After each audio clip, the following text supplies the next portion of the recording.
सर्वांना नमस्कार. चाणक्य भाग 2. पहिल्या चुका. चाणक्य चंद्रगुप्तापुढील दुसरे कार्य म्हणजे सम्राट धनानंदाचा निपात. या सम्राटाने प्रजेवर मनसोक्त कर लादून मोठ्या जुलुमाने राज्य चालविले. प्रजा त्याचा तिरस्कार करू लागली. हा सम्राट गेला तर बरे असे प्रजेला वाटे. चाणक्याचा सम्राटाशी जो संघर्ष झाला तो दुहेरी हेतूने, एक सम्राटाने केलेल्या अपमानाचा सूड घेण्यासाठी व दुसरे म्हणजे प्रजेला जुलमी राज्याच्या जोखडातून मुक्त करण्यासाठी. परंतु सम्राट नंदाला सिंहासनावरून पदभ्रष्ट करणे सुलभ नव्हते. कित्येक लहान राजांना जिंकून तो मगधाचा बलाढ्य सम्राट बनला होता. त्याच्याजवळ अवाढव्य सैन्य होते. त्यात 2 लक्ष पायदळ, 20,000 घोडेस्वार, 2,000 रथी आणि 3,000 हत्ती होते. चाणक्य व चंद्रगुप्ताला या सेनेशी सामना द्यावयाचा होता. दुर्दैवाने याचाही तपशील उपलब्ध नाही. प्रथम चंद्रगुप्ताने राजधानीजवळ युद्धाला तोंड फोडले, पण तिथे तो पराभूत झाला. मग मात्र त्याने दुसरी पद्धती स्वीकारली. याविषयी एक आख्यायिका प्रचलित आहे. चंद्रगुप्ताचा एक हेर एका गावात गेला. तिथे एका झोपडीत आईने आपल्या बाळाला पोळी दिली, पण ती त्याने मधूनच खाल्ली व काठची फेकून दिली. असे त्याने पाहिले. तेव्हा ती माता त्याला म्हणाली, बाळ, ज्याप्रमाणे चंद्रगुप्त युद्ध करीत आहे त्याप्रमाणेच तू आपली पोळी खाल्लीस. बाळाने विचारले, कसे काय? हेराने तिचे उत्तर ऐकायला कान टवकारले. तू मधला भाग खाल्लास व काठचा फेकून दिलास. आई सांगत होती, चंद्रगुप्ताला राज्य हवे असेल तर त्याने सीमेवरील ठिकाणे घेत राजधानीवर हल्ला करायला पाहिजे. त्याने जर एकदमच राजधानी जिंकतो म्हटले तर त्याचे सैन्य निश्चितच वेढले जाईल व तो पराभूत होईल. कर्णोपकर्णी हे चाणक्यापर्यंत गेले व त्याने चंद्रगुप्ताला आपली युद्धनीती बदलण्याचे निर्देश दिले. नंद राजाचा पराभव. मगधाच्या सीमेवर हल्ले चढवून चंद्रगुप्ताने त्या साम्राज्यातील जिंकलेल्या प्रदेशाचा बंदोबस्त मात्र ठेवला नाही. त्यामुळे सैन्य पुढे गेले की पादाक्रांत प्रदेशातील शत्रू सैन्य एकत्र होऊन चंद्रगुप्ताची कोंडी करीत असे. तेव्हा तेथेच सैन्य लढायात गुंतून पडे. या अनुभवामुळे जिंकलेल्या प्रदेशात सैन्य ठेवून पूर्ण बंदोबस्त केल्यानंतर चंद्रगुप्त साम्राज्य घेत निघाला. पर्वतक राजा दुसरा पोरस, त्याचा भाऊ विरोचक व पुत्र मलयकेतू हे देखील मैत्रीच्या तहामुळे चंद्रगुप्ताच्या मदतीला आले. सम्राट नंदाचे सैन्य अवाढव्य होते व त्याला राजनीती कुशल अमात्य राक्षसाचा मोठा सल्ला होता. अमात्य राक्षस अत्यंत स्वामीभक्त होता. चाणक्याने हेरले की सम्राटाच्या सेनेला पराभूत करणे जेवढे आवश्यक तेवढेच अमात्य राक्षसाला जिंकणेही आवश्यक आहे. चाणक्याने आपल्या मित्राला इंदुशर्म्याला सांगितले की तू वेषांतर करून अमात्य राक्षसाच्या गोटात जा. जीवसिद्धी हे नाव धारण करून त्याचा ज्योतिषी हो व त्याची मैत्री, विश्वास संपादन कर आणि आपल्या कुशल शिष्यांकरवी राक्षसाच्या गोटातल्या सर्व बातम्या मला कळव. तुझी ही मदत मला राक्षसाचे पारिपत्य करावयास अतिशय मोलाची ठरेल. त्याप्रमाणे जीवसिद्धी अमात्य राक्षसाच्या गोटात गेला. त्याचे शिष्य वेगस शर्मा, सिद्धार्थ व मसोपावसी हे देखील अमात्य राक्षसाच्या सेनाधिकाऱ्यांचे सेवक बनले. नंद सम्राट व चंद्रगुप्त यांच्यात मोठी लढाई होऊन तीच सम्राट नंदाला मरण आले. राजपुत्र व जवळचे आप्त देखील पतन पावले. सम्राटाचा पराभव झाला. फक्त नंदाचा पिता सर्वार्थसिद्धी जिवंत राहिला. त्याने चाणक्याची प्रार्थना केली की मला काही नको, तप करण्यास अरण्यात जाऊ द्यावे. त्याला तशी मान्यता मिळाली. सर्वार्थसिद्धी व त्याची राणी यांनी अरण्यवास पत्करला. त्यांनी दत्तक पुत्र घेतल्यास अमात्य राक्षसाने नंदवंशाच्या पुनरुत्थानासाठी पुढे काही कारस्थान रचू नये म्हणून चाणक्याने त्यांचाही वध करविला असे म्हणतात. चाणक्याने याप्रमाणे नंदवंशाचा समूळ नाश घडवून आणला. 2 मार्ग. परंतु वैयक्तिक सूड घेणे हे काही चाणक्याचे ध्येय नव्हते.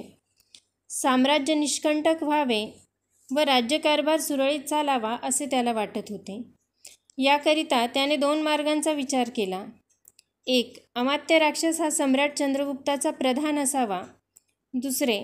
असा ग्रंथ निर्माण करावा की ज्यात राजधर्म, त्याचे पालन, राज्यकारभाराचे संचालन, परचक्रापासून संरक्षण, न्यायनीतीचे राज्य इत्यादी विषयांचा उहापोह असेल. अमात्य राक्षसांची कारस्थाने. किती विलक्षण! चाणक्याला सम्राट चंद्रगुप्ताचे प्रधानपद अमात्य राक्षसाला द्यायचे होते आणि तो तर नंदांचा स्वामीभक्त प्रधान.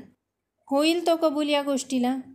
वास्तविक नंदवंशाचा नायनाट झाल्यानंतर देखील अमात्य राक्षसाने कित्येकदा चंद्रगुप्ताच्या वधाचे प्रयत्न केले. चाणक्याला अतिशय सावध राहून चंद्रगुप्ताचे संरक्षण करावे लागले. शेवटी त्याने अमात्य राक्षसाला प्रधान केलेच. विशाखदत्तने लिहिलेले मुद्रा राक्षस हे नाटक याच कथानकावर आधारलेले आहे.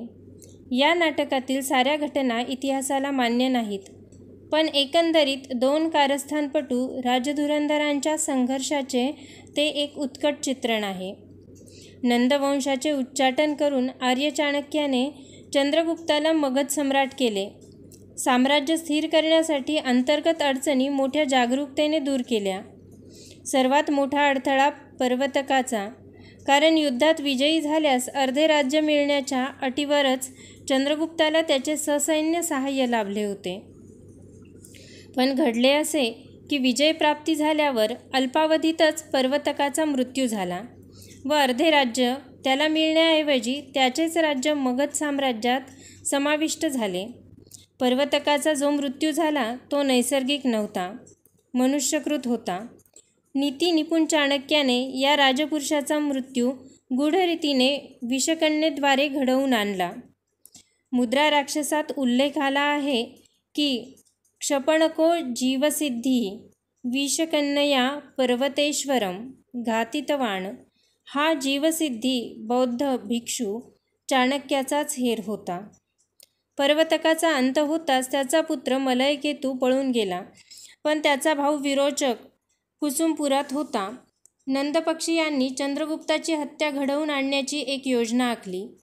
प्रासादाच्या प्रवेशद्वाराजवळ प्रचंड लाकडी महिरप करण्याचे काम करणाऱ्या दारुवर्मा नावाच्या कारागिरावर सोपविले. त्याला त्यांनी फितूर केले व प्रवेशसमयी चंद्रगुप्ताच्या अंगावर ती महिरप पाडण्याचे वचन घेतले.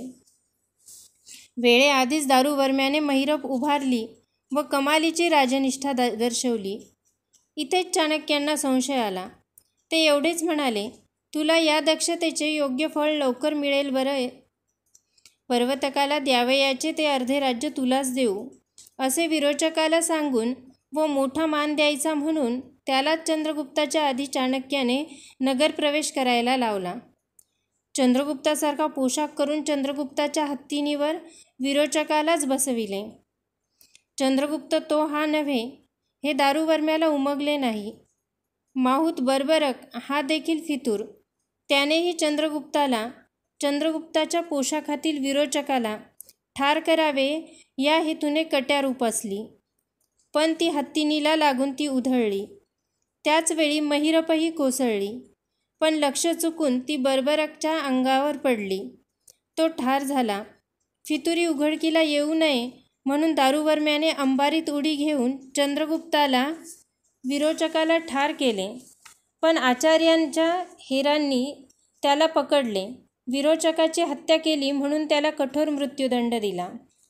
सम्राट चंद्रगुप्ताला दररोज अभयदत्त नावाचा राजवैद्य पेय व औषध देत होत असे.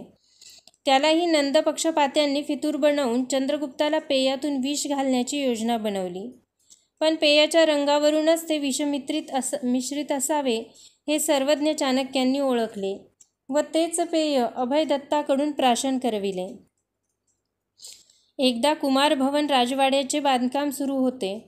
अमात्य राक्षसाने भुवनपाल नावाच्या अधिकाऱ्याला बोलाविले आणि सांगितले, मित्रा, माझे एक महत्त्वाचे कार्य कर. कुमारभवन स्वर्गतुल्य राजवाडा व्हायला पाहिजे. सम्राट चंद्रगुप्तासाठी साजेशा सर्व सुखसोयी तिथे उपलब्ध असाव्यात.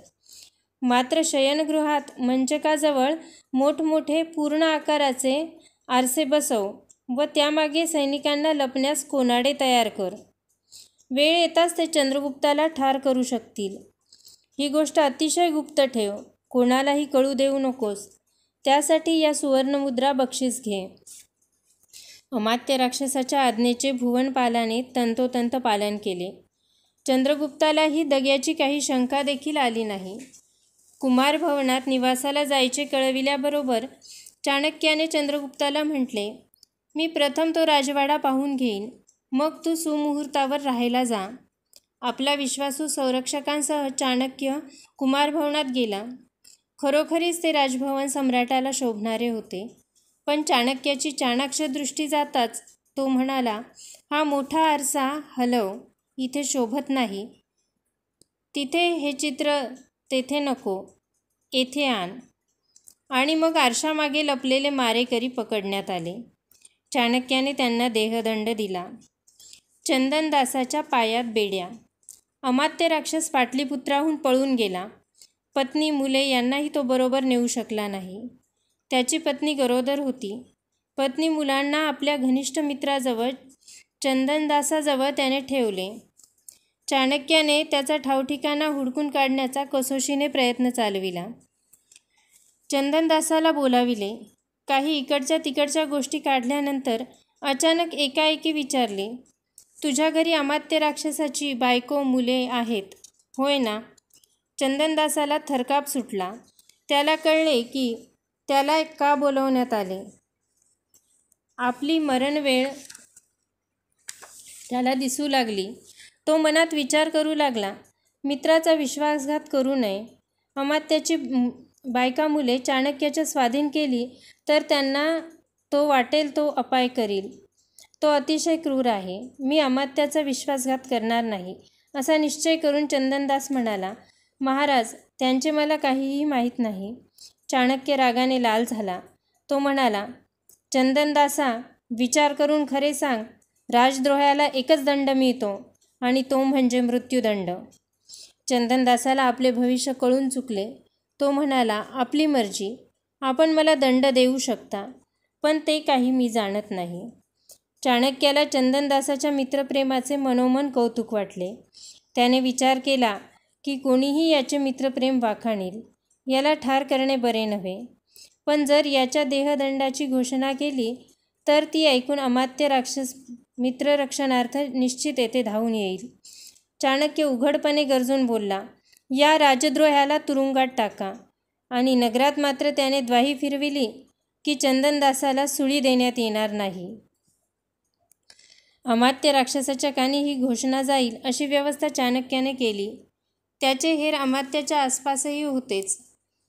अमात्य राक्षसाला अतिशय दुःख झाले.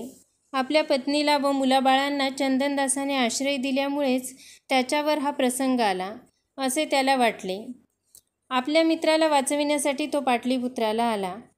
नगराबाहेरच्या एका उपवनात बसून पुढे काय करावे याचा तो विचार करू लागला. कितीतरी काळ उलटल्यावर तो पुन्हा राजधानीत आला होता. नंदसम्राटांच्या वेळेचे वैभवाचे दिवस त्याला आठवले. सारी दैवाची लीला म्हणून तो शांत बसला. एवढ्यात त्याच्या कानी आज राजद्रोही चंदनदास सुळावर चढविला जाईल अशी घोषणा आली. तेव्हा आपल्या हृदयाचे ठोकेच थांबले असे अमात्याला वाटले. थोड्याच वेळात चंदनदासाच्या बायको मुलांचे रडणे ऐकायला आले. सैनिकांनी चंदनदासाला सुळाकडे चालविले होते. कर्कश आवाजात रडणाऱ्या भेकणाऱ्यांना परत जा असे ते सैनिक सांगत होते. हे दृश्य पाहून अमात्य राक्षस त्या सैनिकांकडे गेला व त्यांना विनंती करू लागला की चंदनदासाला सोडून द्या, मला सुळी द्या. सैनिक म्हणाले, त्यासाठी आम्हाला राजाज्ञा हवी. शिवाय आचार्य चाणक्यांची संमती मिळाली पाहिजे. जोवर तशी आज्ञा येत नाही तोवर आम्ही चंदनदासाला सुळी देणार नाही. 4 सैनिक अमात्य राक्षसाला घेऊन चाणक्याच्या आश्रमाला गेले. विलक्षण अट. आचार्य चाणक्य व अमात्य राक्षस एकमेकांचे अनेक वर्षापासूनचे जिद्दी प्रतिस्पर्धी. आपल्या बाजूने प्रत्येक स्वामीनिष्ठ. आता मात्र अमात्याचे प्राण पूर्णपणे आचार्यांच्या हातात आलेले. आचार्य चाणक्य आपल्या आसनावरून उठले. अमात्य राक्षसाजवळ जाऊन आदराने बोलू लागले. राक्षसाला आश्चर्य वाटले. केवढा तेजस्वी हा पुरुष आणि हा थोर आचार्य संन्यासी आहे. किती प्रगाढ बुद्धिमत्तेचा धनी आहे हा, असे विचार अमात्याच्या मनात आले. चाणक्याने अमात्याला आसनस्थ केले. मग विचारले, अमात्य, आपला मित्र चंदनदास याचे प्राण तुला वाचवायचे आहेत ना? अमात्य उत्तरला, होय, तो मला मित्राहूनही अधिक वाटतो. प्रत्यक्ष माझा प्राण. अमात्याचा कंठ दाटून आला. चाणक्य म्हणाला, मग तुला एक अट पाळावी लागेल. अमात्याला आश्चर्य वाटले, तशी शंकाही वाटू लागली. तरी तो म्हणाला, पाळीन मी तुझी अट. चाणक्याने अट सांगितली, तू चंद्रगुप्ताच्या साम्राज्याचा प्रधान हो आणि हे साम्राज्य भरभराटीला आण. आणि अमात्य राक्षसाने आचार्य चाणक्याचे म्हणणे मान्य केले. दुसऱ्या दिवशी चंद्रगुप्ताला विधिपूर्वक साम्राज्याभिषेक झाला. आचार्य चाणक्याची प्रतिज्ञा शेवटास गेली. एका महान साम्राज्याचा उदय झाला. चाणक्याची शेवटची वर्षे कशी गेली याविषयी काहीही साहित्य उपलब्ध नाही. कोणी म्हणतात की तो चंद्रगुप्त व पुढे बिंबिसार यांच्या राज्यकालात प्रधानपदावर होता. कोणी म्हणतात की काही वर्षानंतर चंद्रगुप्ताने जैन धर्म स्वीकारला, तेव्हा त्यांच्यात मतभेद झाले. चंद्रगुप्ताच्या अभिषेकानंतर अरण्यवास पत्करून त्याने तपश्चर्येत पुढील आयुष्य वेचले, असेही एक मत आहे. अर्थशास्त्र. चाणक्याने लिहिलेला अर्थशास्त्र हा ग्रंथ जगप्रसिद्ध आहे. राजनीती, समाजशास्त्र आणि अर्थशास्त्र या विषयांचे युरोपातील विद्वान देखील प्रस्तुत ग्रंथाचे अजूनही सखोल अध्ययन करतात. त्यात राजपुत्रांचे शिक्षण व संगोपन याची चर्चा केलेली आहे. राजप्रतिनिधींची निवड, हेरांचा उपयोग, राजाची सुरक्षितता, कायदा व शांतता, पोलिसांची कामे, सधनांच्या धनाचा ओघ धर्मदायात करणे, युद्धनीती, उपाध्याय व ज्योतिषी यांची कर्तव्ये, शत्रूचा निपात करण्यास उपयुक्त अशी कूटनीती, मनुष्य व इतर प्राण्यास निद्रा आणणारी साधने, हे आणि अनेक विविध विषय या ग्रंथात आले आहेत. ग्रंथाचा एकूण विषय विस्तारच आश्चर्यकारक आहे. त्यामुळे ग्रंथकर्त्याच्या प्रगाढ पांडित्याचा परिचय येतो. चाणक्याच्या मते राजाचे आद्य कर्तव्य धर्मपालन होय. जो राजा धर्म व न्यायनीतीने राज्यकारभार चालविल तो इहलोकी व परलोकी देखील सुख पावेल. राजासंबंधी ग्रंथात चाणक्याने असे सांगितले आहे की जो सत्याचा उपयोग दमनासाठी व अन्यायासाठी करील तो दंडार्ह आहे. राजाचे पवित्र कर्तव्य म्हणजे सतत प्रजेच्या कल्याणाची चिंता वाहणे. राज्यकारभाराचे सुयोग्य संचालन हाच राजधर्म. सर्वांना बरोबरीने वागविणे ही त्याच्या ठिकाणची दैवी देणगीच होय. सर्वसामान्याचे सुख हेच राजाचे सुख. त्यांचे कल्याण हे राजाचेही कल्याण. राजाने आपला सुखाचा विचारच करायला नको. त्याने प्रजेच्या आनंदात आपलाही आनंद शोधायला हवा. ही विधाने 2000 वर्षांपूर्वी चाणक्याने अर्थशास्त्रात केलेली आहेत. यावरून तो किती विद्वान, राजनीती धुरंधर होता हे दिसून येते. निस्पृह महात्मा. चाणक्य म्हणजे साहस व सहिष्णुता यांचे साक्षात प्रतीक होता. त्याचा त्यागही महान होता. न भूतो न भविष्यती असा. त्याविषयी एक आख्यायिका आहे.